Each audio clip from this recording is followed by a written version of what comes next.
There's movement on Capitol Hill in the Senate that could bring this government shutdown finally to an end. But confusion and uncertainty are still swirling around programs relying on federal dollars, especially the Supplemental Nutrition Assistance Program. That's right. But still, Minnesota leaders in charge of the state SNAP program say EBT cards are working and they're filled with November food assistance benefits, and stores have to take them despite legal challenges right now.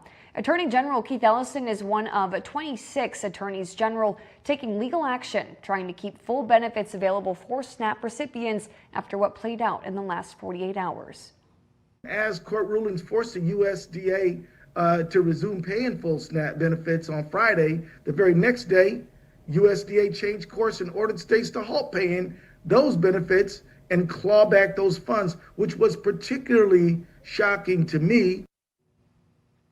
Roughly 440,000 Minnesotans spend around $72 million a month in federal food assistance. The state's Department of Children, Youth and Families says, quote, Minnesota does not have any mechanism for taking money back from SNAP recipients. And just today, the U.S. government's attorney told the Supreme Court that it wants justices to keep full food assistance payments frozen for now. U.S. agriculture officials say it shouldn't be forced to use certain money for SNAP because it might be needed elsewhere during this shutdown. Now, while SNAP funding plays out in courts, people living right here at home are relieved an end may finally be in sight. Yeah, our ABC 6 News reporter Chandler Jackson spoke with a woman in Austin whose daughter's benefits were cut off but reappeared last week. He joins us live now from our newsroom. And Chandler, it seems like a difficult situation with all the news going back and forth, not to mention the challenges that she already faces caring for an adult child with a disability. Yeah, Robin Mazie, to quote Linda Jabot, the mother I spoke with, it was maddening, and she had to keep the news on all the time just to keep up. But she says she knows her situation wasn't nearly as bad as many others had it. Now, Linda cares for her 25-year-old daughter, Tyra, who has Down syndrome. Tyra has only been receiving SNAP for a couple of years, and the two use the money more to help manage Tyra's diabetes rather than completely feed themselves.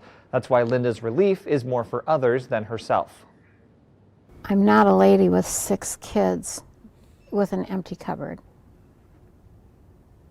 I'm relieved, but I'm mostly relieved for the families that are depending on it.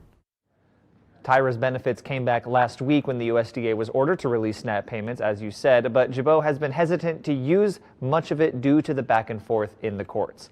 And of course, the full release of SNAP payments is still uncertain, as you said, because of the court decisions waiting to be made, but it all may be unnecessary as the federal government inches towards a deal that could end the shutdown. Live in the newsroom, Chandler Jackson, ABC 6 News.